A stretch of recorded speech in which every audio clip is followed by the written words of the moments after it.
Hello friends, एक बार फिर से आपका स्वागत है रियल दुनिया में। दोस्तों, आज की वीडियो का टॉपिक बहुत ही इंटरेस्टिंग है। जी हाँ, आज की इस वीडियो में मैं आपको टाइम ट्रेवल से जुड़ी घटनाओं के बारे में बताने वाला हूँ। सोचिए, अगर कोई आपसे आकर ये कहे कि वो फ्यूचर या पास्ट से आया है तो आपको कैसा लगेगा? जरूर आप चौंक जाएंगे, क्योंकि आज तक दुनिया में ऐसी कोई डिवाइस बनी नहीं जिससे समय यात्रा किया जा सके। लेकिन टाइम ट्रेवल को पूरी तरह से झुटलाया भी नहीं जा सकता। तो बने रहिए मेरे साथ। आज इस वीडियो में मैं आपको टाइम ट्रेवल से जुड़ी पूरी जानकारी देने वाला हूं। अगर अभी तक आपने मेरे चैनल को सब्सक्राइब नहीं किया तो चैनल को सब्सक्राइब करें और साथ में बेल आइकन जरूर दबाएं ताकि लेटेस्ट वीडियो की नोटिफिकेशन आपको मिले सबसे पहले। ज़्यादातर लोग टाइम ट्रेवल को साइंस फिक्शन बताकर टाल देते हैं, लेकिन क्या ये बात पूरी तरह से बेतुकी है? टाइम ट्रेवल की थ्योरी को साइंस भी पूरी तरह से नहीं नकार पाता। क्यों? क्योंकि कुछ वैज्ञानिक का मानना है कि आइंस्टाइन की theory of relativity time travel की गुत्थी को सुलझा सकती है। टाइम ट्रेवल या एक समय से दूसरे समय में सफर करना एक ऐसा विषय है जिस पर वैज्ञानिकों का खूब सारा मतभेद है। जी हाँ, कुछ वैज्ञानिक का मानना है कि ये पॉसिबल है, कुछ वैज्ञानिक का मानना है कि ये पॉसिबल नहीं है। हालांकि टाइम, ग्रेविटी और स्पेस पर काम करने वाले दो सबसे महान वैज्ञानिक एल्बर्ट आइंस्टाइन और स्टीफन हॉकिंग ने इसकी संभावना को कभी नहीं नकारा। आइंस्टाइन की जनरल रिलेटिविटी थ्योरी और स्पेशल रिलेटिविटी थ्योरी इससे कई मायनों में संभव भी मानती है। तो आइए जानते हैं कि टाइम ट्रेवल के बारे में आइंस्टाइन क्या कहते हैं। आइंस्टाइन के थ्योरी के हिसाब से स्पेस 3 डायमेंशन में काम करता है और इसका चौथा डायमेंशन टाइम है। स्पेस के ये 3 डायमेंशन है लंबाई, चौड़ाई और ऊंचाई, जो कि हम सब जानते हैं, जबकि स्पेस को समय एक चौथा आयाम प्रदान करता है। आइंस्टाइन के स्पेशल रिलेटिविटी थ्योरी के हिसाब से अगर आप काफ़ी तेज गति से प्रकाश के सोर्स की तरफ जाएं, जी हाँ, यानी लाइट की स्पीड से अगर आप जाते हैं, तब यह स्पष्ट होता है और आप यहाँ से टाइम ट्रेवल कर सकते हैं, ऐसा कहा जा सकता है। आइंस्टाइन ने तो यहाँ तक भी कहा कि आप ग्रेविटी के साथ छेड़छाड़ करके भी आप टाइम ट्रेवल कर सकते हैं। जी हाँ, हालांकि दोनों ही वैज्ञानिक ने ये माना है कि मनुष्य शरीर टाइम ट्रेवल को झेल पाएगा या नहीं, ये कहना बहुत मुश्किल है। तो आइए मैं आपको टाइम ट्रेवल की 5 ऐसी घटनाओं के बारे में बताऊंगा जिसको सुनकर आप भी चौंक जाएंगे। जी हाँ, जब मैंने इसके बारे में सुना तो मुझे भी बहुत अजीब सी लगी ये बात कि क्या ये पॉसिबल है। तो मैं इसको जानने के ज़्यादा इच्छुक हुआ, इसलिए मैंने आपके लिए ये वीडियो बनाया है। तो चलिए स्टार्ट करते हैं। नंबर 1, माइक टायसन का फैन। साल 1995 में मशहूर बॉक्सर माइक टायसन और पीटर मैकनीली के बीच एक मैच चल रहा था।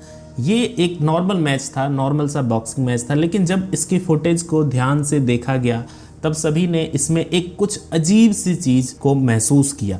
जी हाँ, मैच की इस फुटेज में साफ दिखाई दे रहा है, जैसे कि आप वीडियो देख सकते हैं, कि एक आदमी स्मार्टफोन जैसी किसी डिवाइस से माइक टायसन की फ़ोटो खींच रहे हैं। जी हाँ, हैरान करने वाली बात यह भी है कि उसमें उस स्मार्टफोन में आप देख सकते हैं कि फ्लैश लाइट भी दिखाई दे रहा है।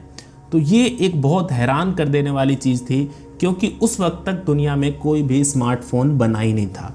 उस टाइम के जो फ़ोन होते थे वो बड़े बड़े एंटीना वाले फ़ोन होते थे और भी अलग तरह के फ़ोन हुआ करते थे, लेकिन स्मार्टफोन नहीं बना था।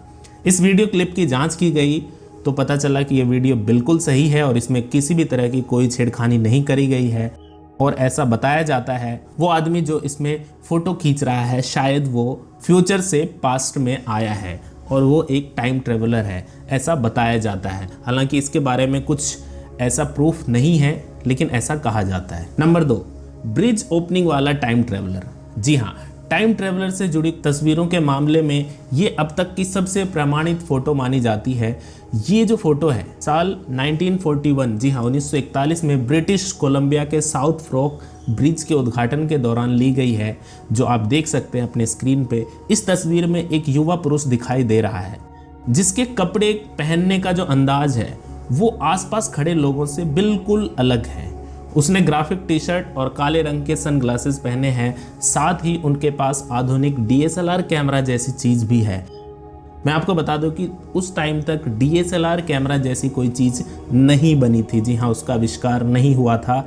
इस तस्वीर की जांच की गई और ऐसा पाया गया कि ये जो फ़ोटो है ये बिल्कुल सही है, इसमें कोई किसी तरह की छेड़खानी नहीं है और शायद वो आदमी एक टाइम ट्रेवलर था जो कि फ्यूचर से पास्ट में आया हुआ। Number 3, Rudolph friends. New York police record में कई सारी ऐसी घटनाएं दर्ज है जिसके बारे में कुछ भी स्पष्टता से कह पाना बहुत मुश्किल है। साल 1950 में वॉल स्ट्रीट पर विक्टोरियन समय काल के बालों और कपड़ों वाला एक शख्स दिखाई देता है। जी हाँ, वो कुछ परेशान सा था और सबको घूर घूर कर देख रहा था। वो सड़क के बीच खड़ा था और उसने सामने आती गाड़ी को ऐसे घूर कर देखा जैसे उसने पहली बार देखा हो। कुछ ही सेकंड के बाद इसी गाड़ी से उसकी टक्कर हो जाती है और उसकी मौत हो जाती है। इस व्यक्ति के जेब से पुलिस को 19वीं सदी में इस्तेमाल किए जाने वाले कुछ रुपये और 1876 ईस्वी का लिखा हुआ एक लेटर और उसके बिजनेस कार्ड मिलते हैं जिस पर उसका नाम रुडोल्फ फ्रेंड्स लिखा था। पुलिस रिकॉर्ड खंगालने और इस नाम का आदमी ढूंढने पर पता चला कि साल 1876 में इस नाम का शख्स रहस्यमयी तरीके से कहीं गायब हो गया था जिसका कभी कोई पता नहीं चला। इसे भी एक टाइम ट्रेवलर के नाम से जाना जाता है। नंबर 4, चार्ली चैपलिन की फिल्म। ये बात है 1928 में रिलीज हुई चार्ली चैपलिन की साइलेंट फिल्म सर्कस, जो कि सुपरहिट साबित हुई। काफ़ी सालों बाद जब एक फैन इसे देख रहा था तब उसने इस फिल्म के दृश्य को गौर से देखा और उसमें क्या देखा कि एक औरत जो कि मोबाइल फ़ोन जैसी कोई डिवाइस पर बात करते हुए उसमें कहीं जा रही है। जी हाँ, जैसे कि आप वीडियो में देख सकते हैं कि ये औरत मोबाइल फ़ोन जैसी कोई डिवाइस बात करते हुए उससे कहीं जा रही है। इस वीडियो क्लिप की जांच भी की गई और इससे पता चला कि वीडियो क्लिप बिल्कुल सही है और वो औरत शायद भविष्य से आई थी। हालांकि इसके बारे में कोई पुख्ता सबूत नहीं है, लेकिन साइंटिस्ट का मानना है कि वो एक टाइम ट्रेवलर थी। उस औरत के बारे में और कुछ अलग से और कोई जानकारी नहीं मिल पाई। नंबर 5, साल 2013 में न्यूयॉर्क की वॉल स्ट्रीट में एक ही नाम के व्यक्ति की चर्चा गर्म थी। ये नाम था एंड्रयू कार्लसन, जिसने $800 की रकम से शुरुआत कर 2 हफ्तों की ट्रेडिंग में करीब 24 अरब रुपए की कमाई करी। जी हाँ, शिकायत के बाद पुलिस ने कार्लसन को इनसाइड ट्रेडिंग के आरोप में गिरफ्तार कर लिया। कार्लसन ने पुलिस को बताया कि वो जानता था कि कौन सा शेयर ऊपर जाएगा क्योंकि वो साल 2256 ईस्वी से आया है। जी हाँ, 2256 ईस्वी से आया है, यानी फ्यूचर से आया है। पुलिस ने उसकी बात को सीरियसली नहीं लिया, उस पर केस चलता रहा और करीब 1 महीने बाद वो बेल पर बाहर आया। इसके कुछ ही दिनों बाद वो और उसकी बेल कराने वाला व्यक्ति दोनों ही गायब हो गया। दोनों में से किसी से जुड़े कोई सबूत नहीं मिल पाए और ऐसा कहा जाता है कि वो इंसान एक टाइम ट्रेवलर था।